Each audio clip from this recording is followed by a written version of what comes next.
The melody, which we heard just a few seconds ago, it's one of the most important symbols of this place. It's played every hour and every day by a real trumpeter. My name is Bart, and I'm going to be your guide. I'm one of the guides from Krakow Explorers team. Krakow is an over 1,000 years old town, and for over 600 years used to be a host for Polish kings and dukes. Today, Krakow is one of the largest cities in Poland after Warsaw, with approximately 1 million inhabitants. But we can talk about statistics, and every single year in Krakow we have currently over 14 million tourists. Krakow is one of the most popular touristic destinations, not only in Poland, but in whole Europe. So, of course, there are some reasons why. And why Krakow was signed on the first list of the World UNESCO Heritage in 1978. Guys, at the beginning of the UNESCO list. Why it was like that? Why Krakow is so special? Why Krakow is so popular? Let's find out on our video.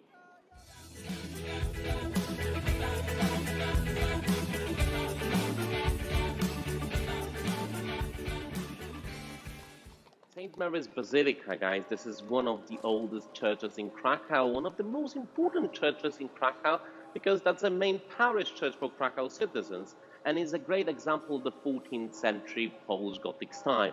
However, St. Mary's is famous not only because of architecture, but is famous because of a few legends.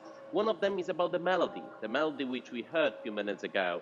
The melody stops in a half of the note, it doesn't have a proper ending. Many people were wondering why, so probably that's the reason why a legend was created. The melody stops in half the note, according to the legend, because the trumpeter, unfortunately, was killed. Was killed by a Mongolian arrow. So look, in 1241, Krakow was invaded by Mongols, by western tribe of Mongols called Tatars. The trumpeter was trying to warn citizens. He took a trumpet, started to play a melody to prepare a battle, but this melody was heard not only by Krakow citizens, also by Mongols. One of them aimed the target and shot the gun straight in the throat. That's the reason why melody stops in half the note. But the legend actually is not that old like many people think. It was created in 20s of 20th century by American tourist Eric Kelly. St. Mary's Basilica is standing in the corner of the main market square, which is the largest medieval market square in Europe. 200 meters by 200 meters. Guys, that's the largest medieval market square in Europe. So some of you may ask, why the hell the largest medieval market square was built here, in Krakow, not in London, Paris, nor Rome? The answer is simple. In Middle Ages, there were no Ryanair or EasyJet. Simply, people were riding on horses or they were walking across the European continent. So Krakow is located more or less in central part of Europe. So thanks to trade, Krakow developed.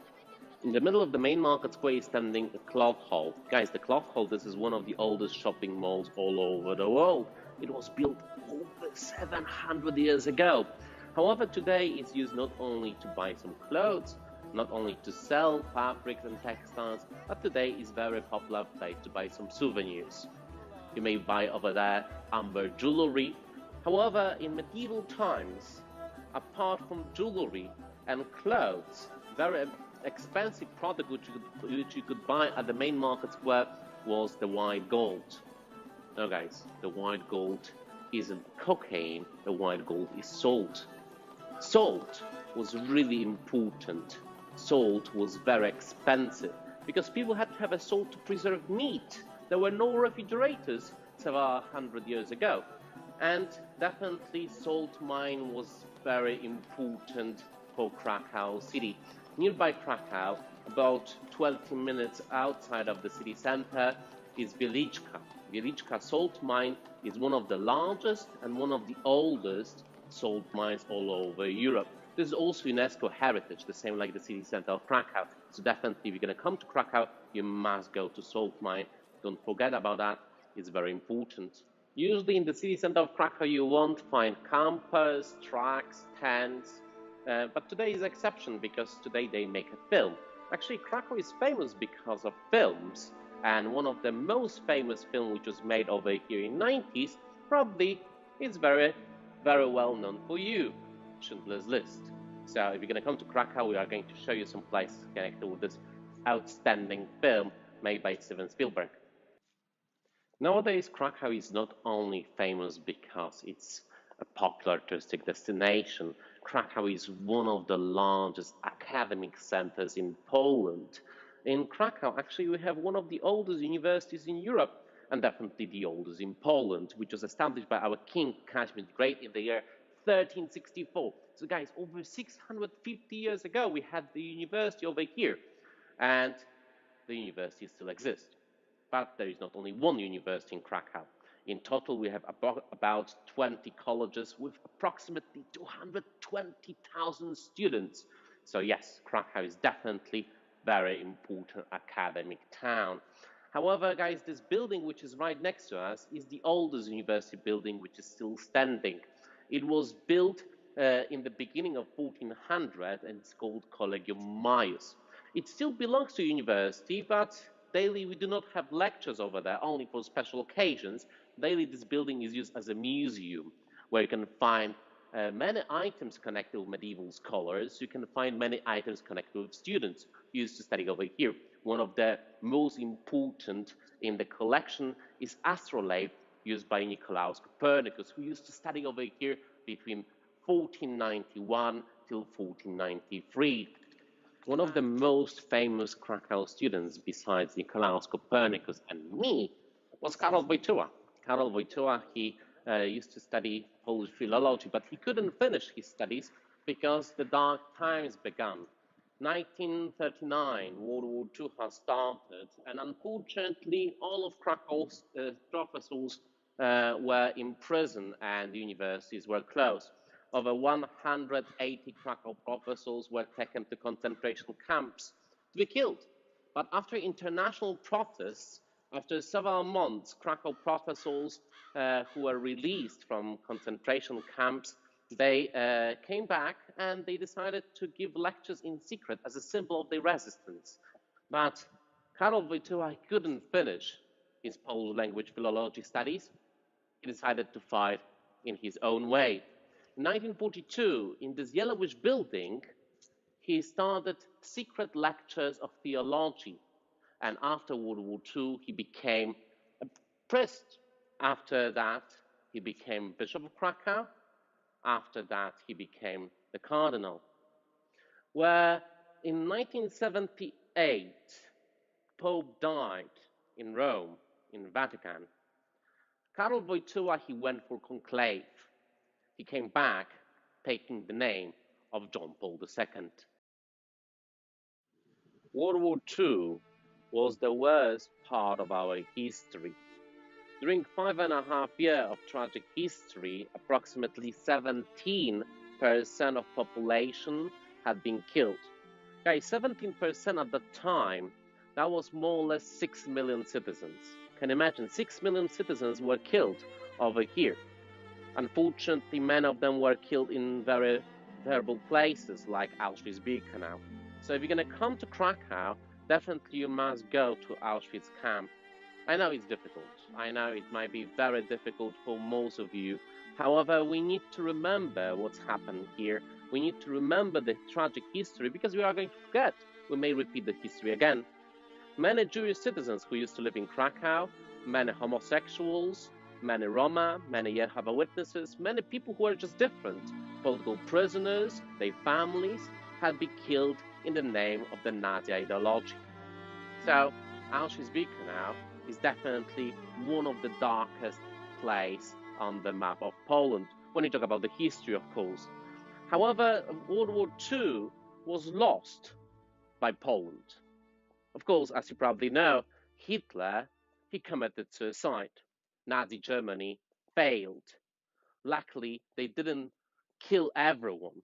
However, we lost World War II not only because of Nazis. We lost Second World War also because of Allied politicians. Churchill, Stalin, and Roosevelt met each other in Yalta in Crimea, February 1945, to discuss about the future, to discuss about Europe, after they're going to win the war. So, unfortunately, Europe had been divided by the Iron Curtain. The Iron Curtain, that was, the line, that was like a border between communists and capitalistic system. Poland stayed on the wrong side of Iron Curtain. We became a communist country after the war. People didn't want to be communists. That was another regime. This is not what we were fighting for. That was the regime where many people had been judged in fake political trials, where many people had been tortured by the communist secret police, where many people were in prison.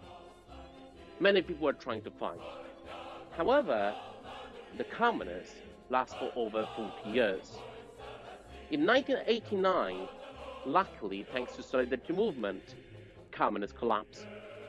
In 4th of June 1989, we got possibility to vote, and luckily we got freedom.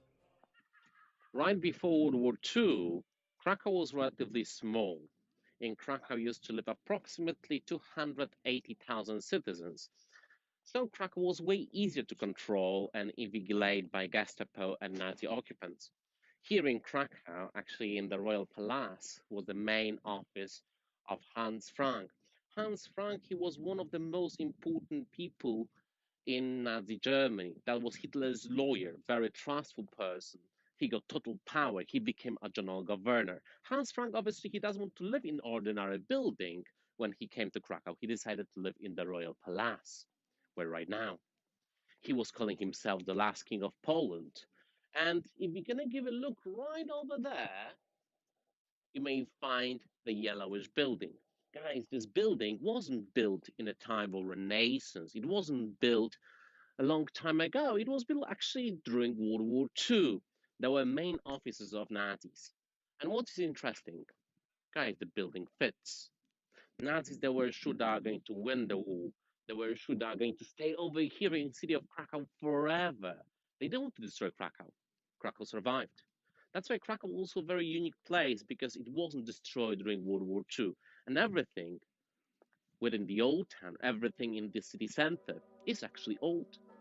If you're gonna come to the castle, definitely I would recommend to stay over here for a whole day because there are lots of things to visit. There are lots of things to see, like the cathedral, like the church where Polish kings were crowned and where Polish kings are buried. Guys, the cathedral is one of the oldest churches in Poland, which is approximately 1,000 years old. On the church, you may find many examples of different architectural styles, starting from Romanesque, Gothic, Renaissance, Baroque, and Neoclassicism. Everything just in one church, just in one building. This is outstanding. Definitely you must see it. But we know where Polish kings were crowned. We know where Polish kings are buried, but let's go to see where they used to live. Let's go to see the Royal Palace. The castle is the oldest part of Krakow. During archaeological excavations, we found remains of first settlements, probably from 8th, 9th century. But of course, across centuries, architecture was changing. So the castle today is a great example of Renaissance art, which was brought in 16th century from Italy. So guys, in 16th century, Poland was quite wealthy, so we could afford to rebuild the castle in this way. So this courtyard with columns, with loggia. This is the best example of Italian art from 16th century outside of Italy. But guys, Krakow, it's called Krakow in because of some reasons. There is a reason why. And many people actually are thinking, who are coming over here first time, that Krakow, it's called Krakow because of people who are smoking crack. No, guys, it's a different story. Let's go to find out.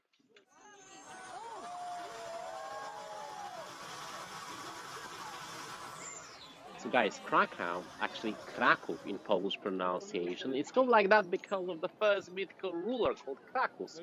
He established the first settlement on the very top of the hill.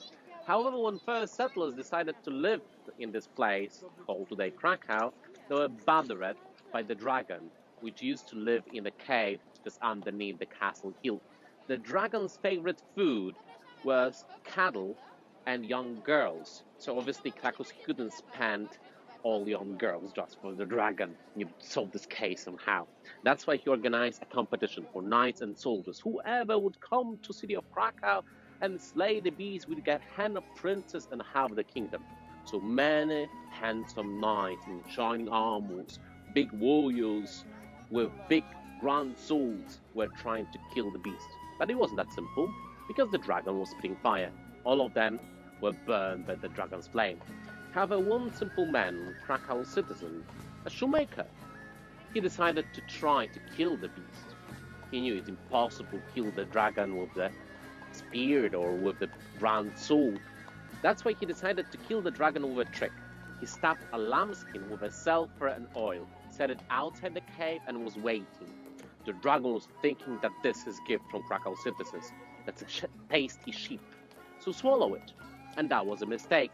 The fire started to burn Dragon's stomach. When he swallowed the lambskin full of sulfur, Dragon became very thirsty, so jumped into the river, which is just next to the castle.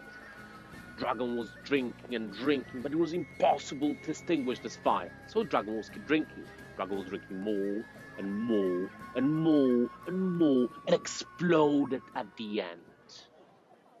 In this way, Dragon was defeated, and Krakow citizens were free. When you're gonna come up to the up to the castle, on the castle hill next to the entrance to the cathedral, you will find bones, very big bones, which were examined a couple of years ago. And obviously, those are not bones of the dragon, but people in medievals had no idea there was something called Ice Age.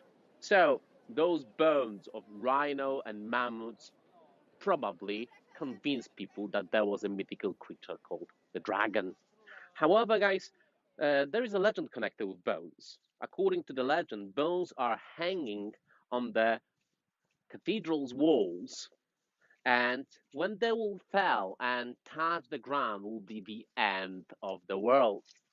As you may see, bones are still hanging. So I hope this madness connected with COVID-19 is not the end of the world. Bart from Krakow Explorers. Don't be a tourist, be an explorer. Come to Krakow and join our tours.